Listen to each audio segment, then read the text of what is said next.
नमस्कार, आप देख रहे हैं हिमाचल 24/7 और मैं हूं साक्षी। इसी बीच आज हमारे साथ मौजूद हैं हिमाचल प्रदेश स्कूल शिक्षा संघ के जिला कांगड़ा के अध्यक्ष राकेश भड़वाल जी। तो सबसे पहले सर, हिमाचल 24/7 में आपका स्वागत है। बहुत बहुत धन्यवाद साक्षी जी।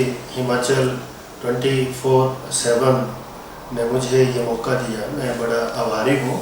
और वैसे भी मैं अक्सर आपके ये सारे जो कवरिंग है उसको देखता रहता हूँ। बहुत ही उम्दा ढंग से, बहुत ही अच्छे ढंग से आप लोग जो है वो पूरे ज़िला कांगड़ा को कवर करते हैं। और आज मुझे आपके स्टूडियो में आने का मौका मिला, इसके लिए मैं तहे दिल से आपका आभारी हूँ। सर, कोविड महामारी के काल से गुजरते हिमाचल प्रदेश की शिक्षा नीति को किस प्रकार की चुनौतियों का सामना करना पड़ा और उनसे कैसा निपटा गया? कोविड महामारी का दौर बड़ा भयानक रहा। हिमाचल प्रदेश की बात ना करूं, पूरे विश्व भर में और भारत वर्ष में और उसके बाद हिमाचल प्रदेश में। लेकिन हिमाचल प्रदेश में जहां तक इस महामारी से निपटने की बात है और शिक्षा जगत की मैं बात करूं, तो हमारे सरकार ने बहुत ही अच्छे ढंग से बहुत उत्तम कदम इसके संदर्भ में उठाए थे। और जिन कदमों को सरकार ने बच्चों के हित के लिए और विद्यालयों के हित के लिए उठाया, उनको हमारे अध्यापकों और प्राध्यापकों ने बखूबी निभाया। और इसमें चुनौतियां तो बहुत आई, लेकिन 3-4 महीने बीत जाने के बाद भी मैं ये कह सकता हूँ कि हमारे अध्यापकों ने इतनी कर्मठता और इतनी लगन से अपना जो कार्यान्वयन किया कि आज भी हमारे बच्चे लगभग काफ़ी ज़्यादा सिलेबस जो है वो कवर कर चुके हैं। और इसमें चुनौतियों का सामना करना हमारा दायित्व था और हम सब ने मिल कर के, हमारी सरकार, हमारे प्रवक्ता संघ और हमारे विद्यार्थियों ने, उनके अभिभावकों ने मिलजुल करके इन सारी चुनौतियों को अब तक तो निपट लिया। आगे आने वाले समय में भी हम प्रयासरत हैं और इनको निपटने में हम सक्षम हैं। सर, कोविड महामारी के दौरान ऑनलाइन पठन पाठन अध्यापकों के दृष्टिकोण में तर्कसंगत है? यदि हाँ तो कैसे और नहीं तो क्यों? देखो, ऐसा है कि ऑनलाइन पठन पाठन तर्कसंगत तो नहीं है, लेकिन कहा जाता है कि जैसा वक्त पड़े वैसा हमें करना चाहिए। और उसी प्रक्रिया को अपनाते हुए हम जानते हैं कि जो क्लासरूम टीचिंग है वो बहुत ही योग्य और अच्छी होती है और उसको हम कई वर्षों से निभाते आ रहे हैं। लेकिन वक्त के अनुसार ये मैं कहूँगा कि तर्कसंगत तो नहीं है, लेकिन फिर भी हमें इन चीज़ों से जूझना पड़ा। और बहुत सारे हमारे अध्यापक, साक्षी जी मैं आपको बताऊं कि बहुत सारे अध्यापक ऐसे थे जो इस प्रकार की मीडिया से ओत-प्रोत नहीं थे, उनको जानकारी नहीं थी। लेकिन ऐसा है कि हम ऐसे एक संप्रदाय, एक ऐसे समुदाय, एक ऐसे टीचिंग फैकल्टी को बिलोंग करते हैं कि हमने ये सारी चीज़ें सीखी और सीखने के बाद हमने इसको तर्कसंगत भी बनाया। और मुझे आशा है कि इस महामारी का जैसे ही निजात हमें मिलेगी तो हमारा बहुत सारा जो पाठ्यक्रम है वो ऑनलाइन के माध्यम से ही कवर अप हो चुका होगा, संपूर्ण हो चुका होगा। तो ये तर्कसंगत भी है। और जहाँ तक हम बात करें तो सबसे उत्तम और बढ़िया जो रहता है, अगर पाठ्यक्रम या विद्यार्थियों के हित में, विद्यालयों के हित में, अध्यापक के हित में, वो कक्षा की जो पठन पाठन है वही उत्तम माना जाता है, उसी को हम अच्छा मानते हैं। सर, अक्सर कहा जाता है कि निजी स्कूल सरकारी स्कूल की अपेक्षा उनसे अच्छा कार्य करते हैं, तो इस विषय में आपका क्या कहना है? शास्त्री, बहुत अच्छा सवाल है। ऐसा जो बात है, आपने अच्छा सवाल उठाया, क्योंकि अक्सर ये कहा जाता है कि निजी स्कूल जो हैं वो बहुत अच्छा परफॉर्म करते हैं सरकारी स्कूलों की तुलना में।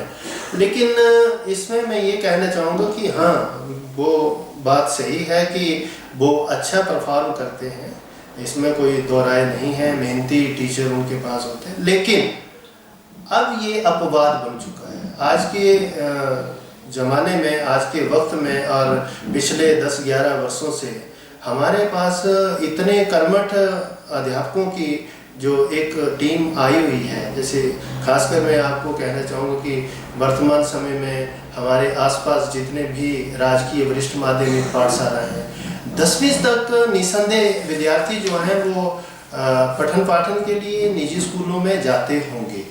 लेकिन जहाँ तक 11th और 12th की बात आती है, जहाँ 1-2 की बात आती है, तो बहुत सारे हमारे जितने भी इस क्षेत्र के निजी स्कूल हैं, मैं यहीं की बात नहीं करूँगा, पूरे जिला कांगड़ा की करूँगा, पूरे हिमाचल प्रदेश की करूँगा, जमा 1-2 में विद्यार्थी जो हैं वो सरकारी स्कूलों की तरफ अपना नज़र दौड़ाते हैं और वहाँ पर दाखिल होते हैं। और वर्तमान समय में हमारे सभी सीनियर सेकेंडरी स्कूल्स में लगभग हर सेशन की बात करूं तो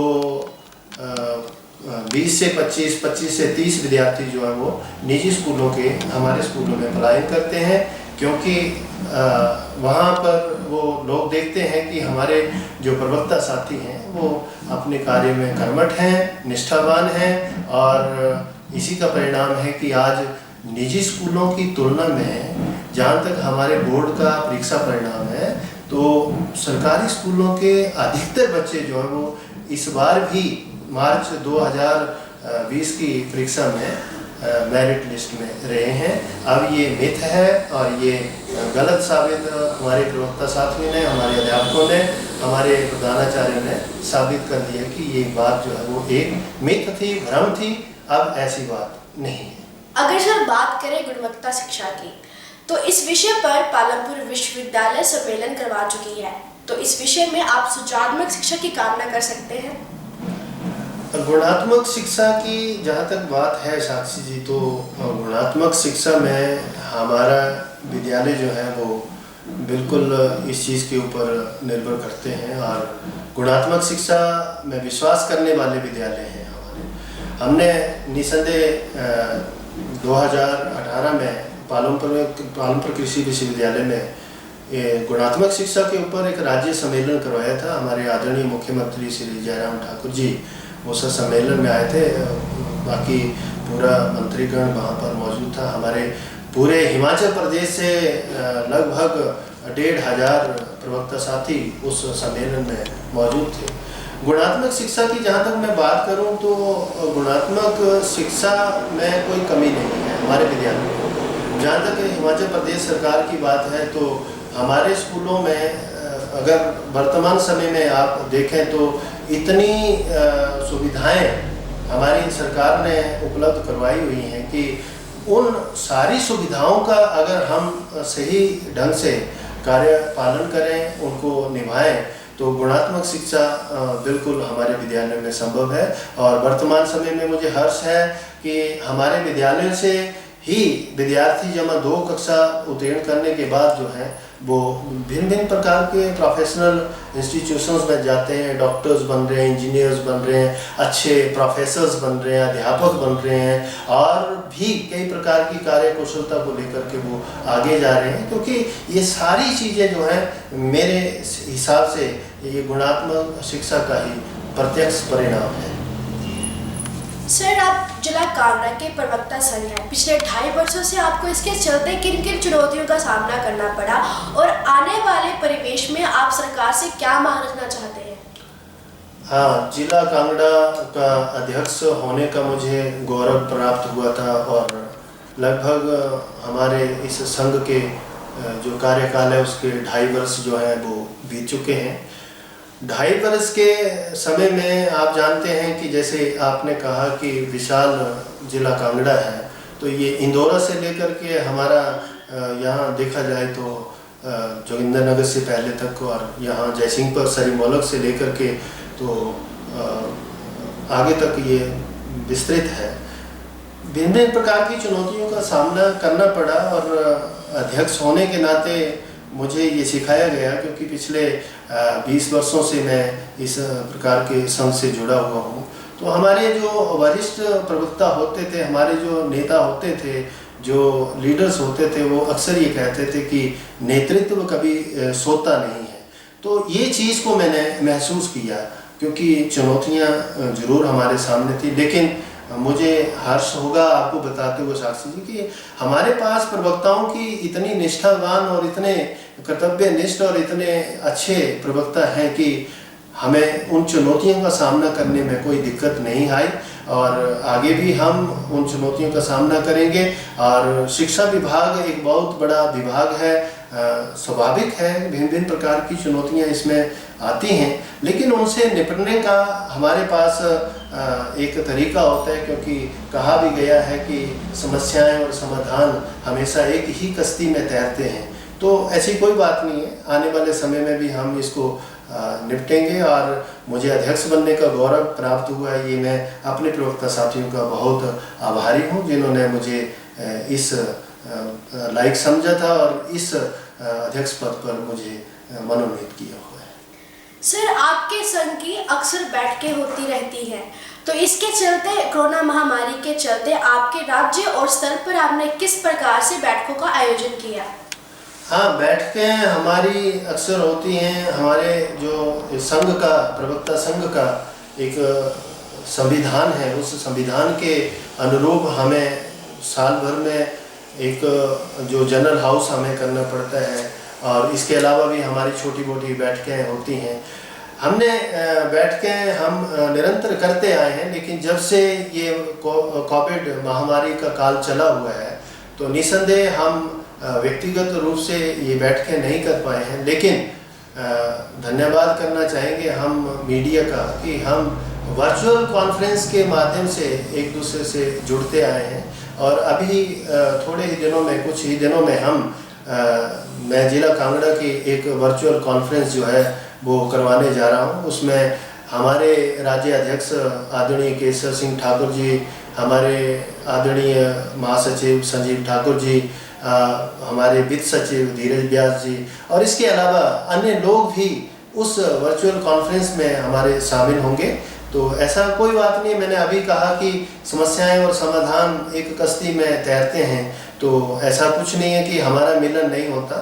हम वर्चुअल कॉन्फ्रेंस के माध्यम से ये बैठकें करते आए हैं, आगे भी हम करेंगे, और हम प्रार्थना करेंगे कि अब इस बीमारी से हमें निजात मिल जाए, ताकि हम व्यक्तिगत रूप से अपने मित्रों से मिल सकें और इस प्रकार के अपने जो कार्यक्रम है उसको आगे बढ़ा सकें। सर, आप प्रवक्ता संघ के अध्यक्ष हैं, तो अध्यक्ष होने के नाते आने वाले वर्तमान परिवेश में आपकी सरकार से क्या मांगे रहेंगी?